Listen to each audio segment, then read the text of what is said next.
In the winter of 1612, on a small island in the strait between Honshu and Kyushu, a man waited to die. His name was Sasaki Kojiro, and he was considered the finest swordsman in all of Japan. He had never been defeated. His technique, the Tsubame-geishi, the swallow cut, was said to be so fast, so precise, that it could strike down a bird in flight. He had killed more men than he could remember, and on this morning, on this narrow strip of sand called Ganryu Island, he paced back and forth in the cold light, watching the water, waiting for a duel that was supposed to have begun hours ago. His opponent was late, not by minutes, by hours. The sun climbed higher. The officials grew restless. Sasaki Kojiro, the demon of the western provinces, a man who had built his entire existence around precision and discipline, found himself standing on a beach, doing nothing as the morning stretched toward noon. And then, finally, a small boat appeared on the water. In it sat a single figure. He was not wearing the formal robes appropriate for a duel between masters. He was dressed carelessly, almost insultingly. A loose robe, his hair unkempt, bound with a dirty cloth. As the boat drew closer, Sasaki Kojiro could see that the man held no sword. Instead, in his hands, he was carving something from a long piece of wood. An oar, it seemed. A boat oar. The man was late by hours, dressed like a peasant, and he was making his weapon from a piece of driftwood on the way to the duel.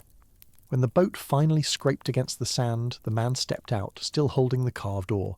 He was tall, broad, with a face that seemed carved from the same rough wood he carried. He said nothing. No apology for his lateness, no bow, no formal acknowledgement of the occasion. Sasaki Kojiro, his rage barely contained, drew his blade. It was a nodachi, an extraordinarily long sword, almost a metre of perfectly forged steel. He threw his scabbard into the water, a statement that he had no intention of sheathing it again until his opponent was dead. The man with the wooden oar watched the scabbard sink beneath the waves, and then he smiled. "You've already lost," he said quietly. "A man who expects to live does not throw away his scabbard." What happened next took less than a heartbeat. Sasaki Kojiro swung the Tsubame-geishi, the fastest cut in Japan, the strike that had ended dozens of lives. The wooden oar moved through the air at the same instant, and when the motion stopped, Sasaki Kojiro lay on the sand with his skull split open, and the man with the oar was already walking back to his boat, his forehead bleeding where the tip of Kojiro's blade had sliced away part of his headband. The man stepped into the boat without looking back. Behind him, on the beach, lay the greatest swordsman in Japan. The duel had lasted perhaps 3 seconds. The man's name was Miyamoto Musashi. He was 29 years old, and he would never fight another duel as long as he lived. This is not, in the end, a story about swordsmanship, or rather, it is a story about what swordsmanship reveals, about violence, about mastery, about the terrible arithmetic that lives at the centre of every contest between human beings who have decided that only one of them will walk away. Miyamoto Musashi killed his first man at the age of 13. By the time he walked off that beach, he had killed more than 60 people in single combat. He never lost. Not once. Not in 50 years of wandering, of fighting, of seeking out every renowned swordsman he could find and challenging them to duels to the death.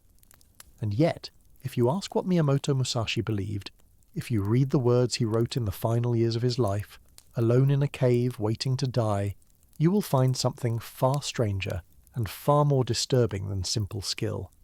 You will find a philosophy that most people cannot bring themselves to look at directly, a way of seeing the world that is as beautiful as it is merciless, a set of principles that were forged in blood, tested against the edge of steel, and handed down to us from a man who understood, more deeply than almost anyone who has ever lived, the precise mechanics of how one human being destroys another. We speak of Musashi as a philosopher, as a strategist, as an artist, which he was. His paintings hang in museums. His book, The Book of Five Rings, is studied by generals and CEOs. He is quoted in business seminars and self-help retreats. But there is a reason that his writing carries a weight that other philosophy does not. There is a reason that his words sink into you in a way that feels different from ordinary advice about discipline and focus. And that reason is simple. Every idea Musashi ever had was tested in the most absolute way possible, not in argument, not in theory, not in the comfortable abstraction of thought experiment. Every principle in his philosophy was tested in moments where a single mistake, a single flinch, a single fraction of a second of hesitation would mean the end of his life. He did not speculate about fear.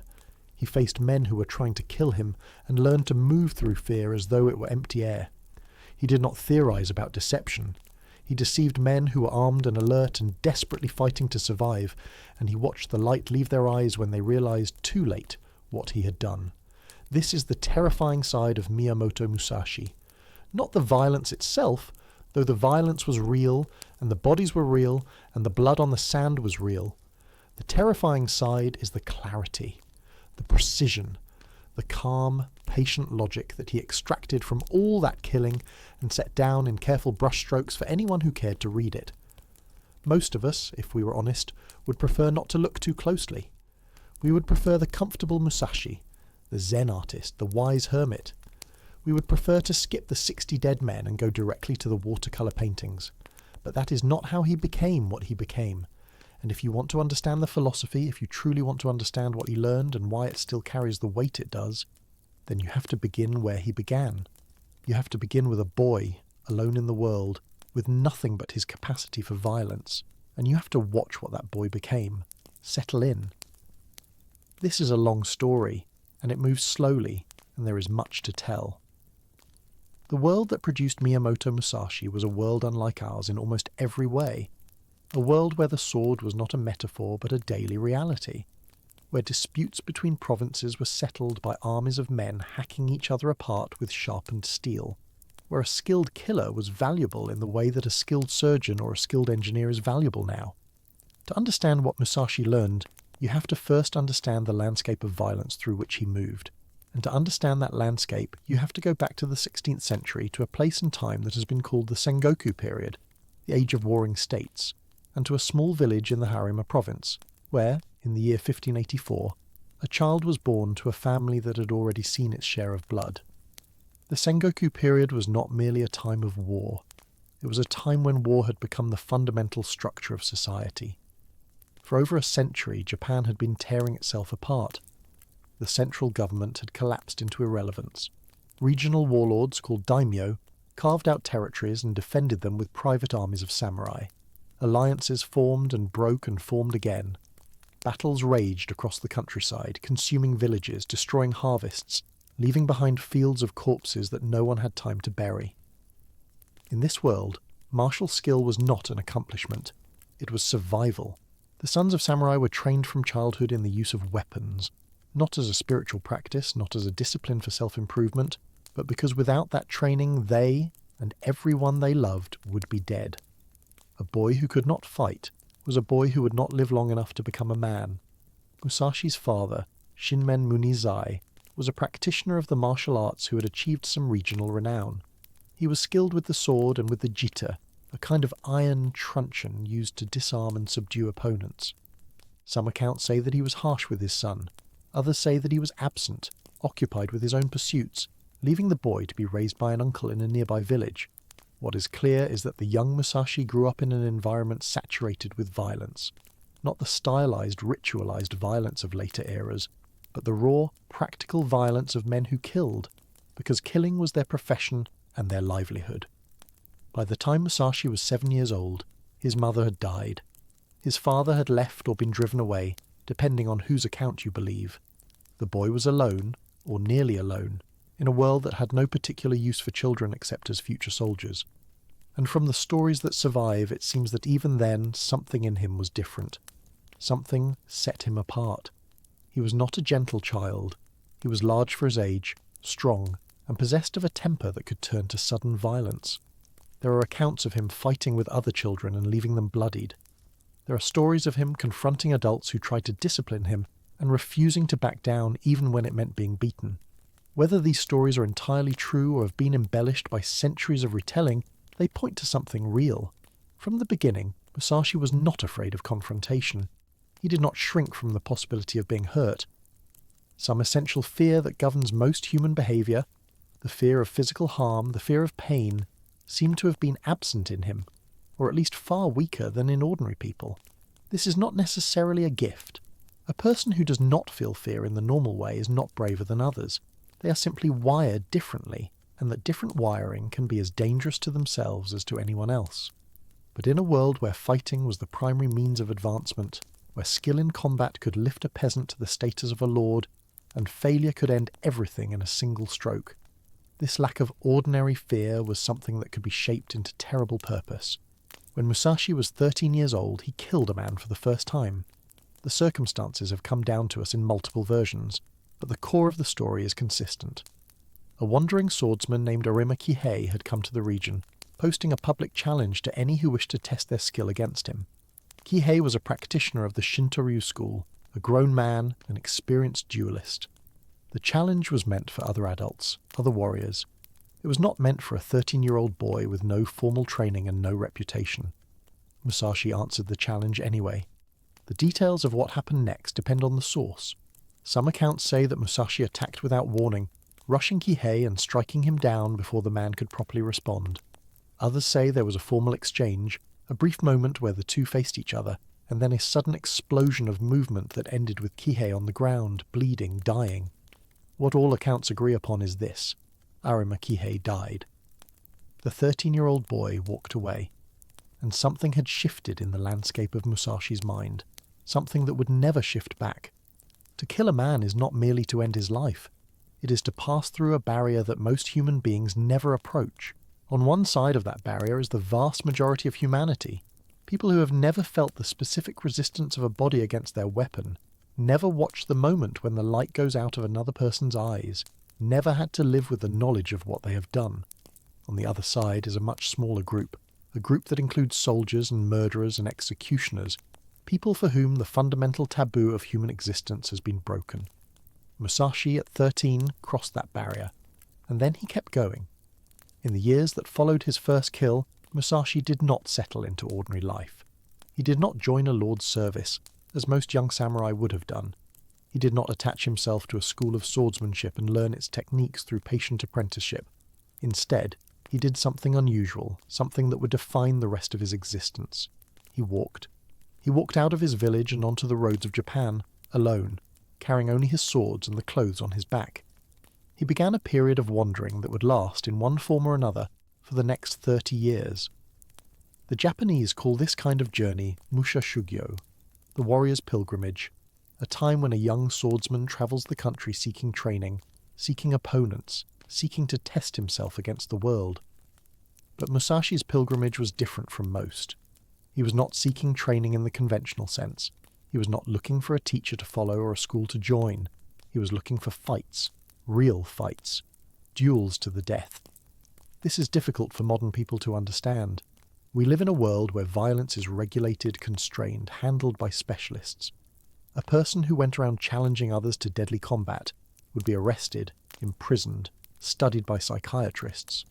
But in the Japan of Musashi's time, the duel was a legitimate institution. A man could issue a formal challenge, and if the other man accepted, the fight was sanctioned. The winner walked away, the loser died. No crime had been committed. The duel was a test, a proof, a way of establishing hierarchy in a world where hierarchy was everything. And so the young Musashi, still a teenager, began to seek out the best swordsmen he could find and challenge them to combat. Understand what this means, not in the abstract, but in the concrete reality of what it would have felt like to be him. Imagine being 15, 16, 17 years old.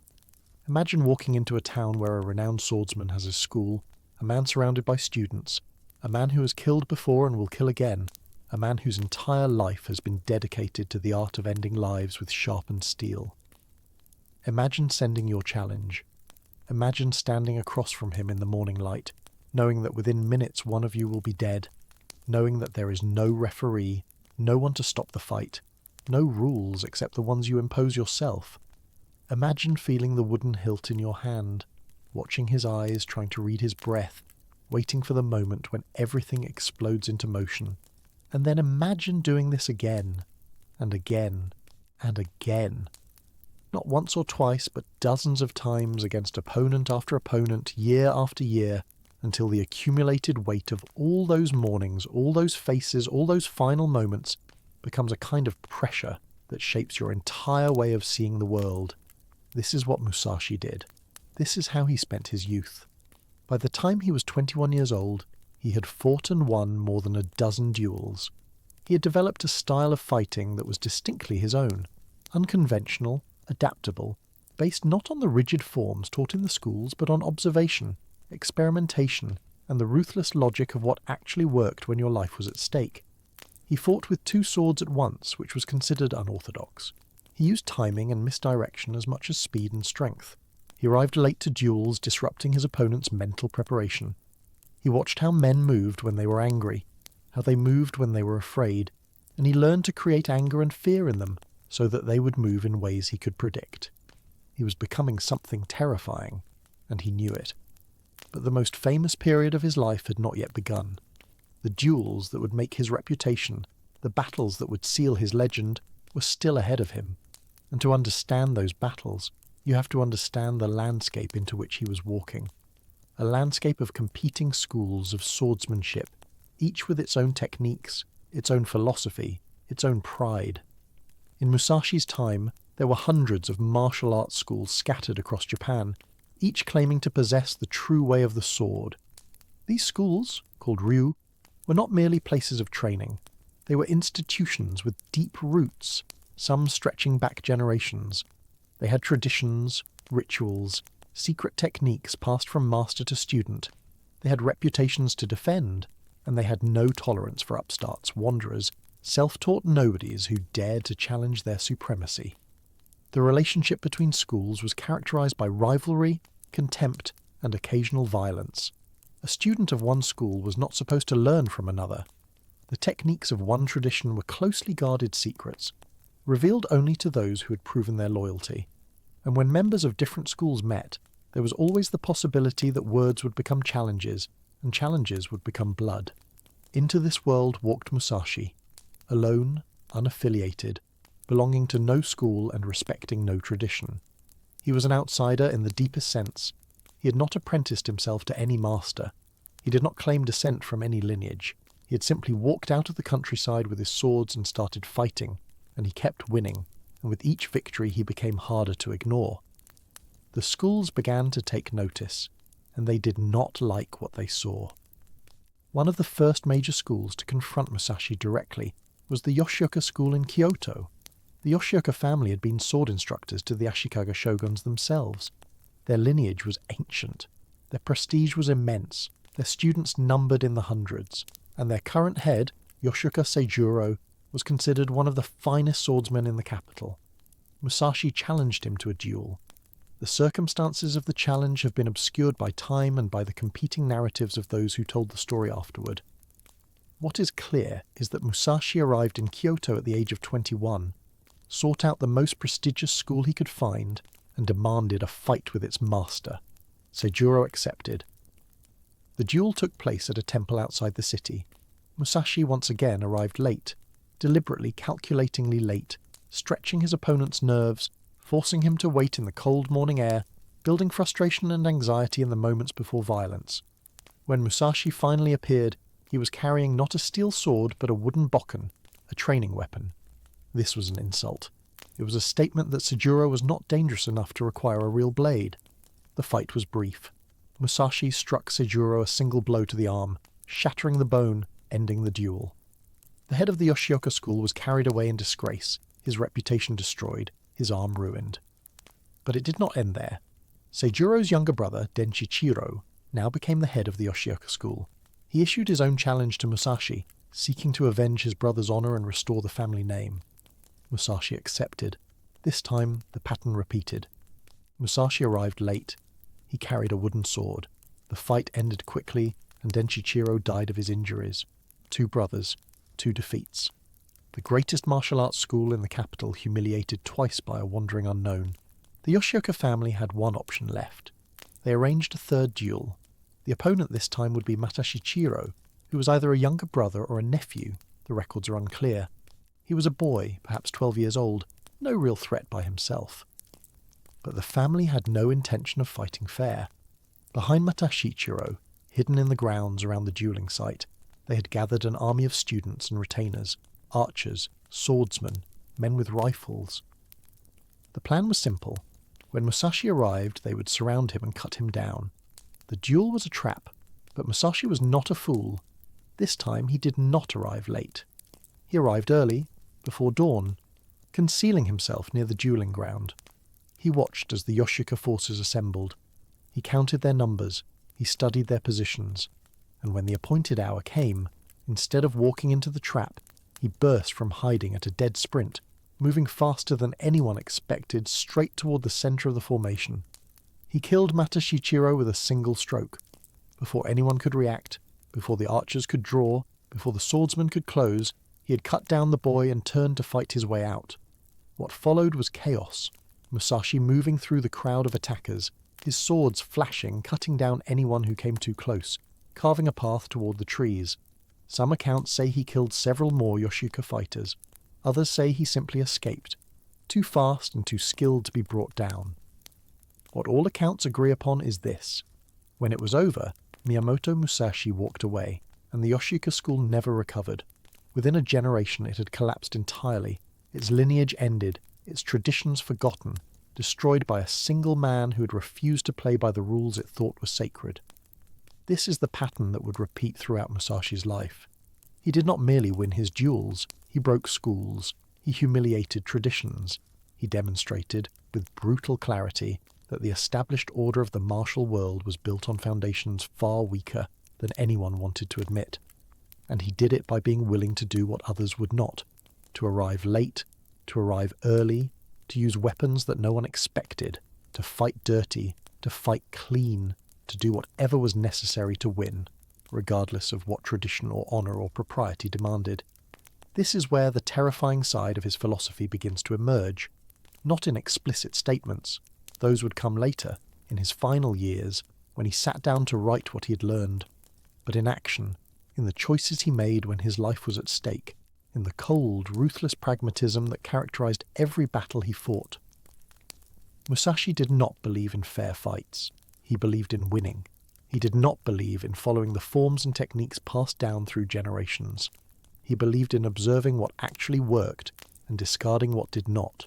He did not believe in fighting the way his opponents expected him to fight. He believed in disrupting their expectations, breaking their mental preparation, making them fight his battle instead of their own. These principles would later crystallize into explicit teachings: the importance of timing, the use of psychological pressure, the rejection of rigid techniques in favor of fluid adaptation, the absolute necessity of seeing clearly, of perceiving reality as it actually is, not as tradition or ego or fear wants it to be. But all of that was still ahead. For now, in these early years, Musashi was simply a young man with a gift for violence, and no apparent limit to how far he was willing to go in its pursuit. He was building, duel by duel, kill by kill, the body of experience that would one day become philosophy, and the bodies kept accumulating. The years between his battles with the Yoshioka school and his famous confrontation with Sasaki Kojiro were filled with wandering. Musashi moved from province to province, seeking opponents, testing himself, refining his approach. He fought in formal duels and in street ambushes. He joined at least one major battle, the siege of Osaka Castle in 1615, where he fought on the losing side, though the details of his participation are unclear. He began to teach students of his own, passing on what he had learned, though he never founded an official school in the traditional sense. Somewhere in these years, his understanding began to deepen. He was no longer simply collecting victories. He was beginning to see patterns, to extract principles from the chaos of combat. He was beginning to understand that the way of the sword was not really about the sword at all, that it was about something larger, something that applied to all areas of life, something to do with clarity, with timing, with the relationship between perception and action, with the willingness to see reality without flinching, and to act on that reality without hesitation. He was becoming a philosopher, but he had not yet earned the right to call himself one. That would come on Ganryu Island, on a cold morning in 1612, when he faced the greatest swordsman he would ever fight and walked away alive. We have already seen the outcome. We have already watched Sasaki Kojiro fall to the sand with his skull split open. But there is more to say about that duel, more that reveals the precise nature of Musashi's approach, the terrifying logic that he brought to every encounter. First, the lateness. Musashi arrived hours late, and this was not an accident. He understood that the mind is as much a battlefield as the ground beneath one's feet. Kojiro had prepared for the duel. He had meditated, focused, brought himself to a state of perfect readiness. And then he had been forced to wait, watching the water, feeling his focus erode, feeling frustration build inside him like pressure in a sealed vessel. By the time Musashi's boat appeared on the horizon, Kojiro was no longer the calm master he had been at dawn. He was irritated, distracted, compromised. Second, the wooden sword. Musashi could have fought with steel. He chose to carve a weapon from a boat oar, and he chose to let Kojiro see him carving it as he approached. This was another provocation, another needle in Kojiro's pride. How could a man who has dedicated his life to the sword lose to a piece of driftwood? The question itself was destabilizing. It forced Kojiro to think, to doubt, to wonder, and doubt is death in a duel. Third, the length of the oar. Musashi carved his wooden sword longer than Kojiro's nodachi. This was not a matter of preference, it was precise calculation. Kojiro's entire style depended on the exceptional length of his blade. It gave him reach, gave him control of distance, allowed him to strike before his opponent could close. By making his weapon even longer, Musashi neutralized that advantage entirely. He turned Kojiro's strength into a meaningless detail. Fourth, the thrown scabbard. When Kojiro flung his scabbard into the water, Musashi knew, in that instant with absolute certainty, that the fight was already over.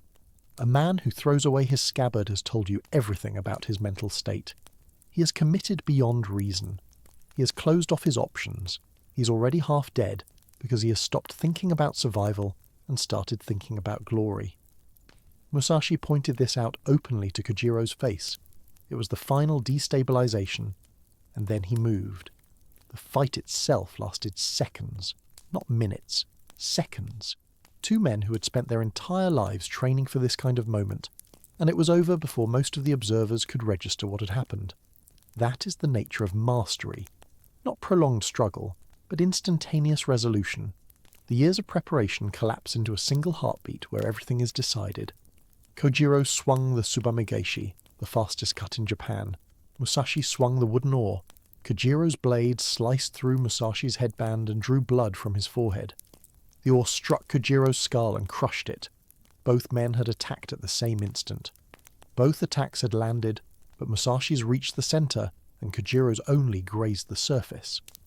That is the difference between victory and death. A matter of centimeters. A matter of milliseconds.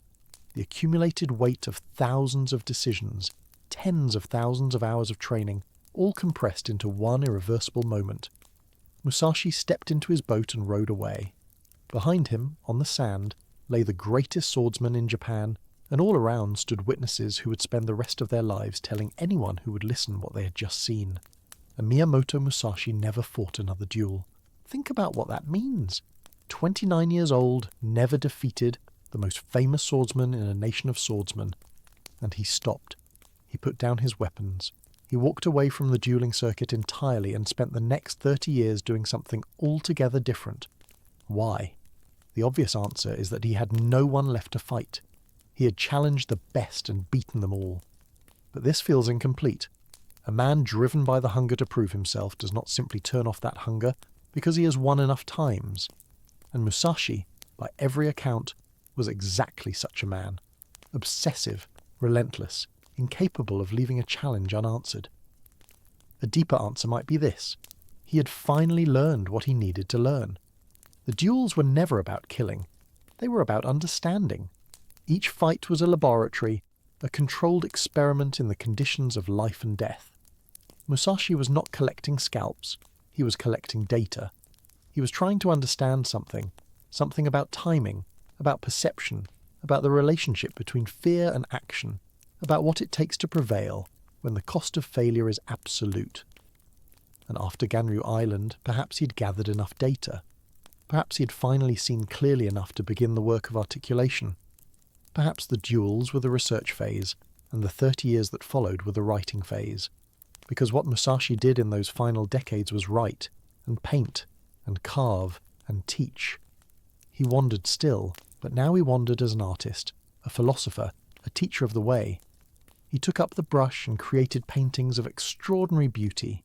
Ink wash, birds, branches, solitary figures rendered with the same precision he had once applied to the sword. He wrote treatises on strategy, on combat, on the principles he had extracted from a lifetime of violence. And at the end, in a cave called Regando, knowing he was dying, he set down the culmination of everything he had learned. The Book of Five Rings, the Dokudo, the final transmissions of a man who had stared into the abyss of human conflict more deeply than almost anyone who has ever lived, and who had returned with something that might be called wisdom. It is to those teachings that we must now turn, slowly, carefully, one principle at a time. Because the terrifying side of Miyamoto Musashi is not merely the violence of his youth, it is the clarity of his final years.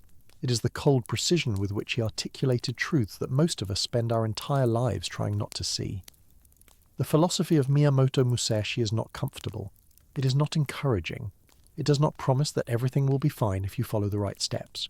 Instead, it promises you this. If you are willing to see clearly, if you are willing to strip away illusion and self-deception and comfortable lies, if you are willing to face reality exactly as it is and act on that reality without hesitation, then you will have power, you will have effectiveness, you will move through the world in a way that others cannot. But the cost is everything you thought you knew about fairness, about security, about the stories we tell ourselves to make life bearable. Musashi saw the truth. He wrote it down. And now, after all these centuries, his words are still waiting for anyone brave enough to read them. The Book of Five Rings opens not with philosophy, but with a simple statement of fact. Musashi was 60 years old when he wrote it. He had killed his first man at 13. He had fought in 6 major battles and over 60 individual duels. He had never been defeated. And now, in a cave on the side of a mountain, with death approaching, he was ready to explain what all of it had taught him. The book is organized into 5 sections, each named after an element: earth, water, fire, wind, and void. This structure itself tells you something about how Musashi understood knowledge. He did not see strategy as a set of techniques to be memorized or rules to be followed. He saw it as something organic, something elemental, something that existed in the same way that dirt and rain and flame exist. Strategy was not something you learned, it was something you became. The Earth Scroll concerns itself with foundations, the basic principles upon which everything else rests. And it is here, in these opening pages, that Musashi lays out something deeply unsettling about the nature of his teaching. He begins by acknowledging that many people study the sword. Some study it for sport, some study it for display, some study it because their fathers studied it, or because it seems like a noble pursuit, or because they wish to be admired. Musashi has no interest in any of these students. His teaching, he makes clear, is for people who intend to use what they learn. Not in tournaments, not in demonstrations, in the real world, where the outcome of failure is death. This distinction matters more than it might first appear. Most of what passes for education in the martial arts, then and now, concerns itself with form, with correctness, with doing things the proper way, the traditional way, the way that has been handed down through generations. Musashi had no patience for any of this. He was interested in one thing only: what actually works. And what actually works, he discovered, often has nothing to do with what looks correct or feels elegant or matches the idealized movements taught in schools. What actually works is whatever ends the conflict in your favor. This might mean striking at an unexpected angle. This might mean using a weapon in an unorthodox manner. This might mean abandoning all the rules you were taught because the rules were designed for a different situation, and the situation you are in right now has never existed before and will never exist again. This is the first terrifying truth that Musashi articulated. Most of what you have been taught is wrong. Not wrong in a minor way, not wrong in the sense that it needs small adjustments, but fundamentally wrong. Wrong in its basic assumptions about what matters and what does not. The schools of swordsmanship that dominated Japan in Musashi's era were obsessed with technique. They had names for every cut, every stance, every footwork pattern. They had sequences of movements that students practiced for years, perfecting their form, achieving a kind of mechanical elegance that could be genuinely beautiful to watch. Musashi looked at all of this and saw death. He saw men who had trained for decades but who had never actually fought anyone who was trying to kill them. He saw techniques that worked brilliantly in the controlled environment of the training hall, but that fell apart completely the moment real chaos was introduced. He saw confidence that was based on nothing, skill that was optimized for the wrong objective, preparation that prepared you for everything except the one thing that mattered. The analogy to modern life is not difficult to draw. Think about your own education. Think about the years you spent learning things that were presented as essential, fundamental, the building blocks of success. How much of what you learned has actually served you? How much of it was designed for a world that no longer exists, or perhaps never existed at all? How much of your training has prepared you for the sanitized, predictable version of life, rather than for the messy, chaotic, genuinely dangerous reality that occasionally breaks through the surface? Musashi's answer was to start over, to throw away everything he had been taught, and to discover through direct experience what actually mattered. This is what the duels were for. Each one was a test of a hypothesis. Each one either confirmed or disproved something he thought he knew, and the penalty for being wrong was not a failing grade, not embarrassment, not the need to try again. The penalty was death. Under those conditions, learning happens very quickly. Under those conditions, illusions do not survive. The second principle that emerges from the Earth Scroll concerns the relationship between the way of the sword and the way of all things. Musashi insists repeatedly and emphatically that true strategy is not limited to combat. What he learned with the sword applies to carpentry, to governance, to trade, to any human endeavour where outcomes matter and where the forces at play are complex and partially hidden. This is not a metaphor. He means it literally. The same principles that govern victory in a duel govern victory in life. This claim sounds grandiose, but Musashi's reasoning is actually quite simple. All conflict, he argues, whether between two swordsmen or two armies or two merchants competing for the same customer, comes down to the same basic elements: timing, perception, positioning, rhythm, and the ability to see the situation as it actually is rather than as you wish it were or fear it might be. These elements do not care what form the conflict takes. They operate the same way in every arena, and therefore mastery of them in any one arena translates to mastery in every arena. Consider timing. In a sword fight, timing is everything.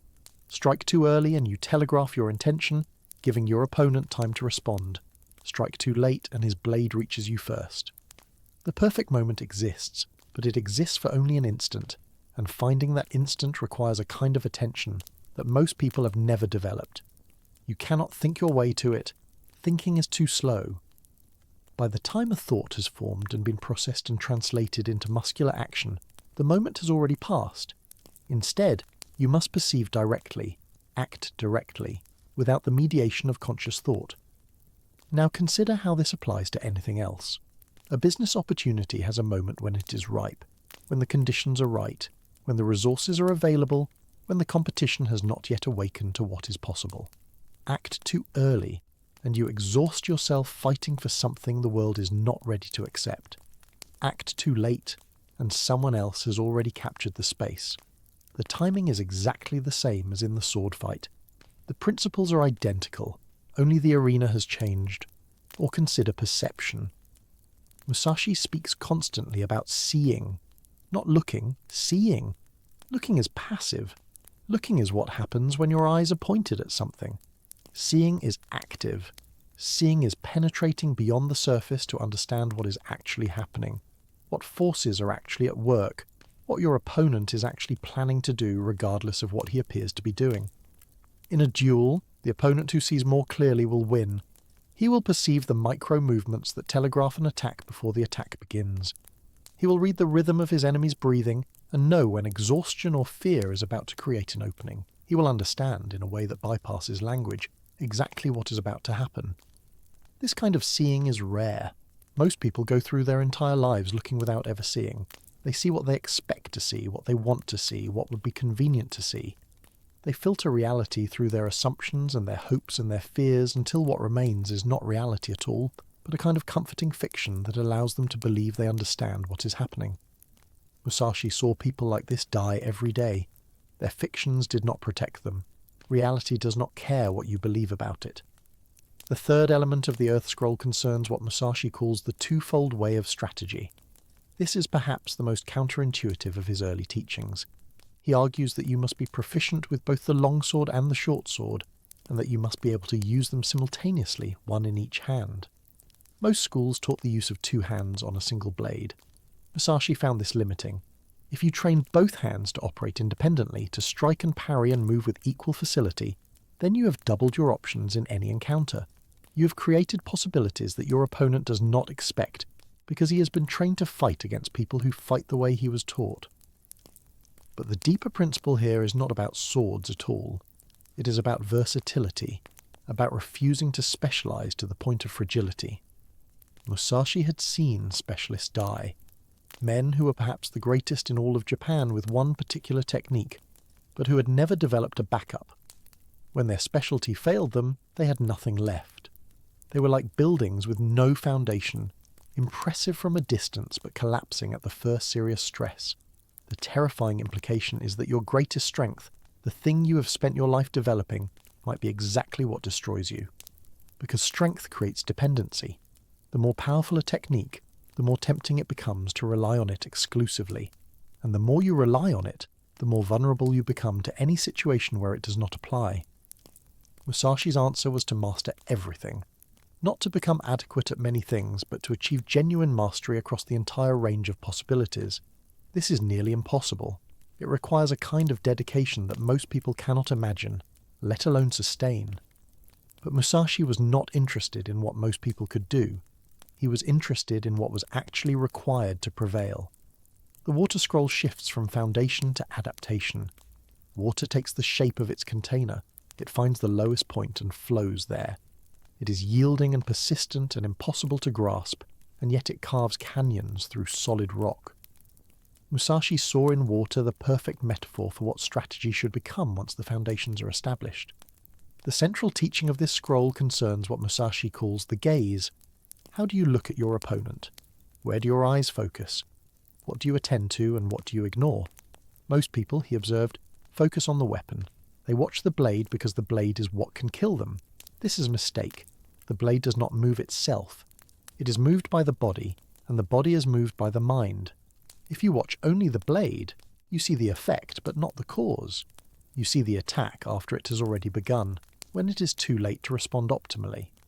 Instead, Musashi taught a kind of soft focus, a gaze that takes in the entire opponent without fixing on any particular point. You watch everything and nothing.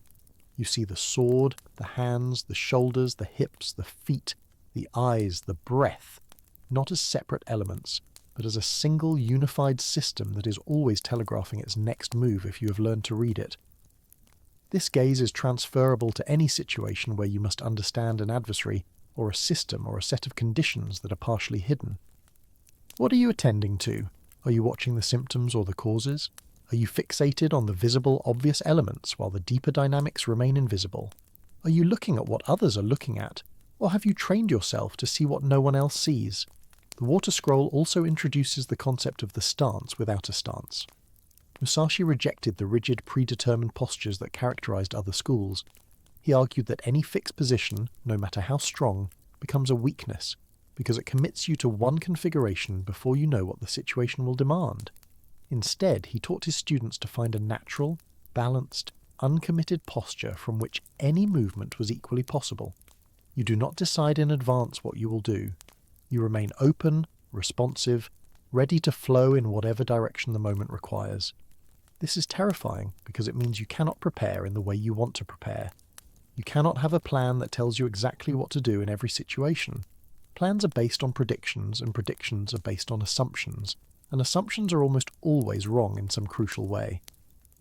The stance without a stance means living in permanent uncertainty, permanently ready, permanently flexible. Most people find this unbearable. They prefer the comfort of a plan, even a bad plan, to the anxiety of having no plan at all. But Musashi saw that the comfort was illusory. The plan would fail. The only question was whether you would be ready to adapt when it did. Another teaching from the water scroll concerns the rhythm of combat. Every fight, Musashi observed, has a rhythm. There are fast rhythms and slow rhythms, rhythms that accelerate and rhythms that break. The master strategist does not merely respond to rhythm, he controls it. He sets the tempo that suits his purposes. He allows the opponent to believe they are in control of the pace, then suddenly changes everything. striking when the opponent expects stillness, waiting when the opponent expects motion. The implications extend far beyond the sword. Every interaction has a rhythm, conversations have rhythm, negotiations have rhythm. Entire relationships develop patterns, tempos, expected sequences of call and response. The person who perceives these rhythms can manipulate them. He can speed things up when speed serves him, and slow things down when patience is the weapon. He can break the pattern at precisely the moment that will create maximum disruption in the other party's expectations. This is not manipulation in the sinister sense. It is simply seeing what is actually happening and acting on that perception, rather than remaining blind to the currents that govern all interactions. The fire scroll turns from adaptation to aggression. If water is about flowing around obstacles, fire is about burning through them. Musashi recognized that there are situations where subtlety fails, where patience is a trap, where the only path forward is through direct, overwhelming force, applied at exactly the right moment with exactly the right intensity. The most disturbing teaching from this scroll concerns the crossing at a ford. When you cross a body of water, Musashi observes, there is a point of maximum vulnerability, the middle, where you're committed to the crossing but have not yet reached the other side. In this zone, your options are limited. You cannot easily retreat. You cannot easily maneuver. You can only continue forward and hope you reach safety before something intercepts you. The master strategist identifies this moment in his opponent and attacks precisely then. He waits until his enemy is committed, until the decision has been made and cannot be unmade, and then he strikes. This teaching reveals something uncomfortable about the nature of strategic advantage. Often the moment of maximum opportunity is also the moment of maximum vulnerability for someone else. The opening you exploit is frequently the product of someone else's commitment, someone else's trust, someone else's decision to move forward in good faith. Musashi does not apologize for this. He simply observes that this is how reality works. If you choose not to exploit these moments, you will be exploited by those who will. The universe does not reward restraint. It rewards effectiveness. The fire scroll also introduces the concept of becoming the enemy. This does not mean sympathizing with your opponent or understanding their perspective in some benevolent sense. It means inhabiting their mind so completely that you know what they will do before they know it themselves. You think their thoughts, you feel their fears, you understand their training and their assumptions and their blind spots, and then you use that knowledge to destroy them. This is perhaps the coldest teaching in all of Musashi's writings. It suggests that true mastery requires a kind of intimacy with your adversary that most people would find disturbing. You must know them better than they know themselves, and then you must use that knowledge without hesitation or remorse. The Wind Scroll is different from the others. It is not a teaching of what to do, but a critique of what others do wrong. Musashi surveys the martial schools of his era and explains with precision and detail exactly why each of them fails. This scroll is often overlooked, but it may be the most important for understanding how Musashi thought, because the errors he identifies are not random. They cluster around a few central failings that appear again and again in different forms. The first failing is attachment to technique. School after school, he observes, becomes obsessed with particular methods, this cut, that stance, this footwork pattern. They perfect these methods until they become beautiful, elegant, formally correct in every way, and then they encounter someone who has never heard of their methods, who fights in a way that does not fit their categories, and they die. Technique is the shadow of principle. If you understand the underlying principle, you can improvise infinite techniques to suit infinite situations. If you only know the techniques, you are helpless the moment the situation falls outside their scope. The second failing is the elevation of appearance over substance. Some schools prize looking impressive. They develop elaborate flourishes, dramatic movements, aesthetically pleasing forms. These schools produce students who are excellent at demonstrations and terrible at actual combat. The movements that look best are often the movements that telegraph your intentions most clearly to your opponent. The flashy spin creates a moment where you cannot see what is happening behind you. The dramatic overhead cut takes so long to execute that any competent opponent has already stepped aside and struck you before your blade completes its arc.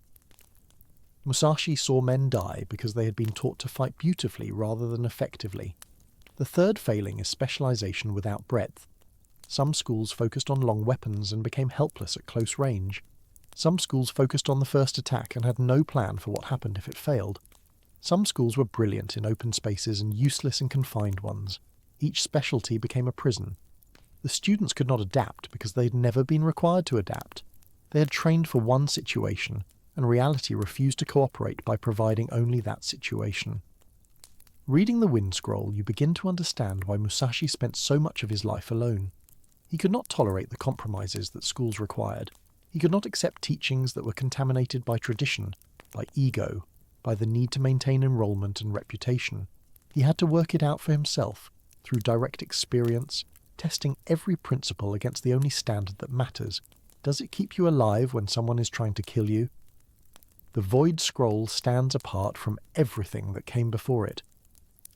It is the shortest of the 5 books, barely a few pages in most translations, and yet it contains the culmination of everything Musashi learned in 60 years of violence and contemplation. Many readers come to it expecting some final revelation, some secret technique that makes all the others obsolete. What they find instead is something far more unsettling. Musashi describes the void not as a technique but as a state of being. It is what remains when everything else has been stripped away. Not emptiness in the sense of absence, but emptiness in the sense of infinite potential. The void contains all possibilities precisely because it is committed to none of them. A mind in the void does not plan. It does not anticipate. It does not hope or fear. It simply responds, perfectly and instantaneously, to whatever arises. This sounds mystical, and perhaps it is. But Musashi was not interested in mysticism for its own sake. He was interested in what works, and what he discovered, through decades of combat, is that the thinking mind is too slow for mortal danger. By the time you have recognized a threat, analyzed it, selected a response, and initiated that response, you are already dead. The interval between perception and action must be eliminated entirely. You must become a mirror that reflects without delay, a bell that rings the instant it is struck. The void is not achieved through contemplation alone. It is achieved through practice so extensive that technique becomes reflex, and then through the abandonment of even reflex in favour of something deeper still. You must master the sword so completely that you forget you ever learned it. You must internalise strategy so thoroughly that you no longer strategize. The beginner thinks about what to do. The master does not think at all. The void is what thinking dissolves into when you no longer need it. There is something terrifying about this teaching because it suggests that the highest state of human capability is one in which the conscious self essentially disappears. You are not making decisions. You are not exercising will. Something is happening through you, and you are simply the medium through which it occurs. Musashi would say that this is not a loss of self, but a discovery of deeper self, a self that exists beneath the chatter of thoughts and plans and fears. But whether that is liberation or annihilation depends on your perspective. The 5 rings, taken as a whole, presents a philosophy that is complete in its demands. It asks for everything. Not just skill, not just dedication, not just courage. It asks you to remake yourself entirely, to become something that most human beings would not recognize as entirely human. The swordsman Musashi describes is calm in the face of death, because he has already accepted death. He is ruthless not because he enjoys cruelty, but because he has stripped away everything that would make him hesitate. He exists in a perpetual present moment, responding to reality as it is rather than as he wishes it to be. And perhaps most disturbing of all, he is alone. Not temporarily alone, not unfortunately alone, but essentially alone. Musashi's path does not allow for the compromises that connection requires. You cannot fully commit to another person and fully commit to the way at the same time. You cannot maintain the relationships that define ordinary human life and also maintain the absolute clarity that combat demands. Something must be sacrificed, and Musashi chose to sacrifice everything except mastery. This brings us to the last years of his life, when Musashi retreated to a cave called Regando, the Spirit Rock Cave, in the mountains of Kyushu. He went there in 1643, already knowing that death was approaching. He was 60 years old, which was old for that era, and his body was beginning to fail after decades of hard use. But his mind remained sharp, perhaps sharper than ever, refined by a lifetime of discipline into something approaching perfect clarity. The cave was not comfortable. It was dark and cold, carved into a cliff face above a temple dedicated to the Buddha of the Western Paradise. Musashi brought few possessions: a writing brush, ink, paper, the swords he had carried for so many years. And there, in that stark space, he began to write the book that would preserve his teachings for centuries. Imagine him in that cave as winter approached. An old man, scarred and weathered, sitting cross-legged in the dim light that filtered through the cave mouth. Outside, the mountains would have been turning gold and red with autumn. Inside, there was only stone and shadow and the scratch of brush on paper. He was not writing for publication or fame. The printing press existed in Japan, but Musashi had no interest in reaching the masses. He was writing for his students, a handful of men who had chosen to follow his path, and perhaps for himself, to clarify ideas that had been forming in his mind for decades. The act of writing the 5 rings was itself a kind of combat. Musashi struggled to put into words things that existed beyond words. The void cannot be described, only pointed toward. Strategy cannot be fully explained, only demonstrated. And yet he tried, because he knew that his body would fail and his students would need something to guide them after he was gone. Every sentence was a battle against the limitations of language. He finished the 5 rings just days before his death, in the early summer of 1645. But the book was not his final statement. That honour belongs to a document called the Dokodo, the Way of Walking Alone. It is a list of 21 precepts, each one a distillation of everything Musashi had learned about how to live. These are not explanations or teachings in the conventional sense. They are simply statements, stark and uncompromising, of what Musashi believed to be true.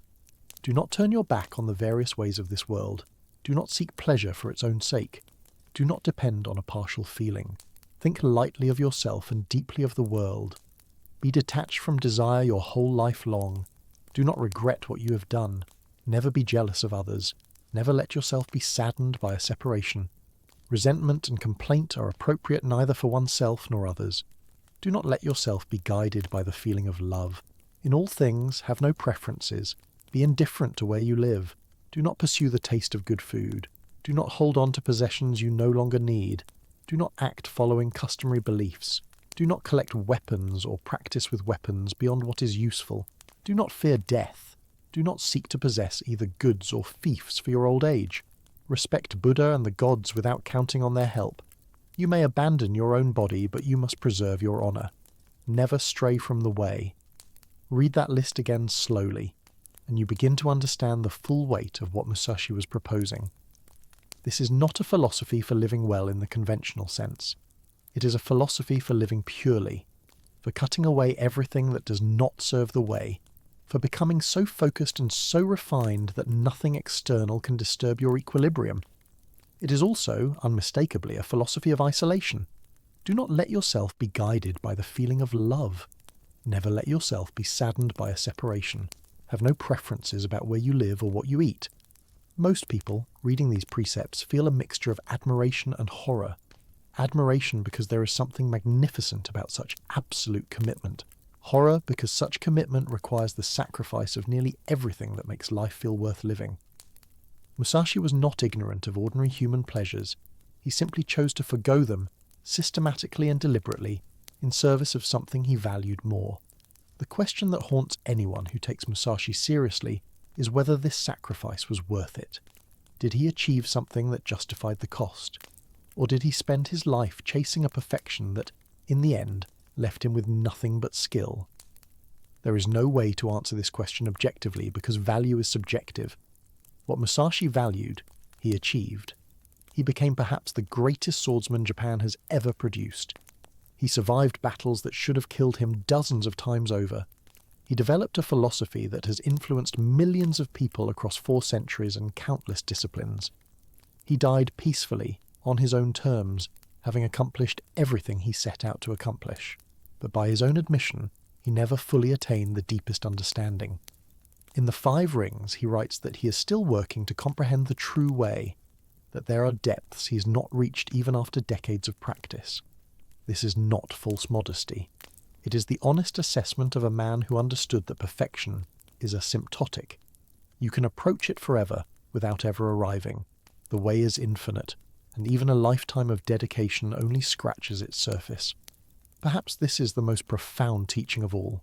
The goal is not to arrive, but to continue.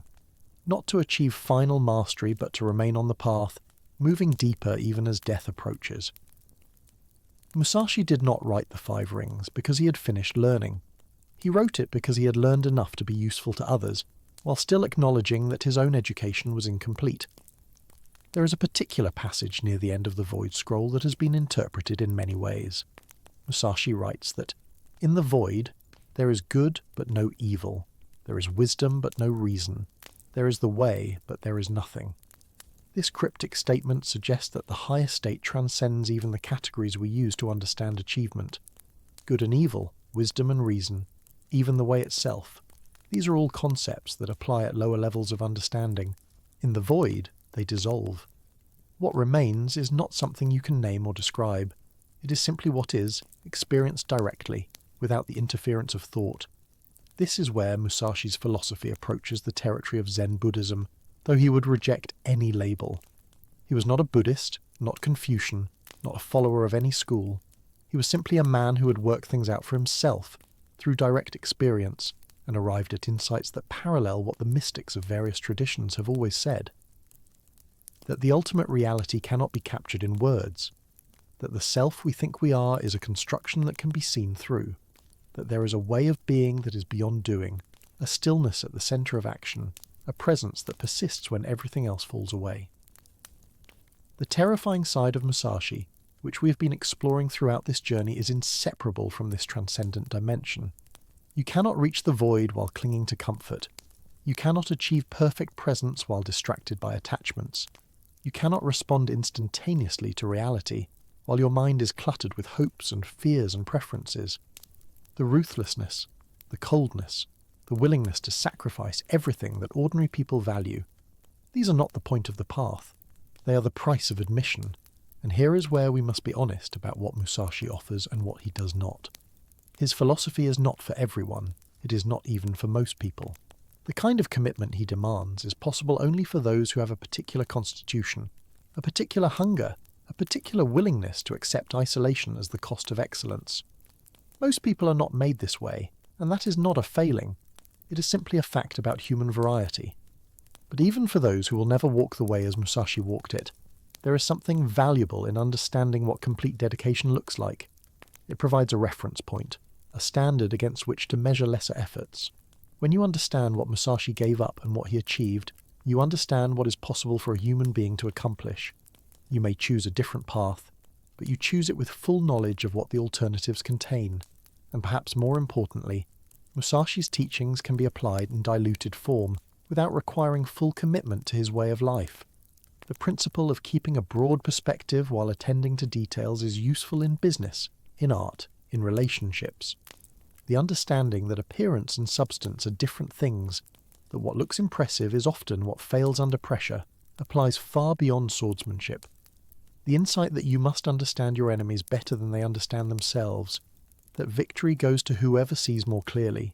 This is relevant to any competition, any conflict, any situation where outcomes depend on strategic thinking. The Five Rings has been adopted by business executives, athletes, chess players, lawyers, surgeons, soldiers, and anyone else who faces high-stakes situations requiring strategic excellence. They read Musashi not to become swordsmen, but to extract principles that transfer across domains. And the principles do transfer because they are not really about swords at all. They are about effectiveness. They are about stripping away what does not serve the goal. They are about seeing reality clearly and responding to it with precision. But we should not pretend that the transfer is complete, or that you can take the insights while leaving behind the costs. Musashi's philosophy is a coherent whole, and the parts support each other in ways that become apparent only when you try to extract individual pieces. His clarity came from his simplicity, and his simplicity came from his renunciation. You can borrow his tactics, but you cannot achieve his level of mastery without making something approaching his level of sacrifice. The edge that comes from total dedication cannot be faked. As we approach the end of this reflection on Musashi's philosophy, it is worth returning to the cave where he spent his final days. The Reigando Cave still exists. You can visit it today, climbing up the mountain path that Musashi himself climbed nearly 400 years ago. Inside there is a statue of Musashi in meditation posture. and the cave itself is much as it was when he died there. Rough stone, filtered light, the sound of wind through the pines outside. Pilgrims come to this place seeking something. They come because they sense that Musashi achieved something rare and precious, something that cannot be fully captured in books or explained in teachings. They come to be in the physical space where a man finished his life's work and made his peace with death. They come, perhaps, hoping that something of his spirit still lingers in the stone. What would Musashi say to these pilgrims? Based on everything he wrote and everything he did, we can make a guess. He would say that what they seek cannot be found in a cave or in any external place. It can only be found through practice, through discipline, through the slow work of refining the self until nothing unnecessary remains.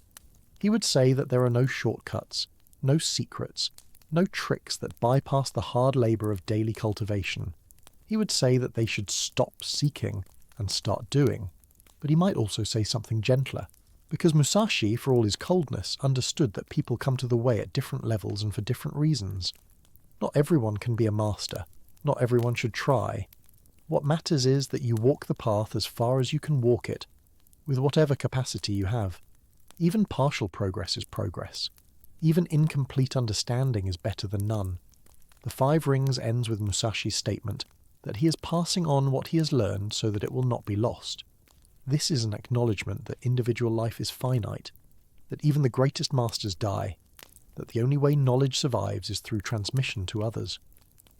Musashi spent most of his life alone, but in his final years he made an effort to connect, to write, to teach, to leave something behind.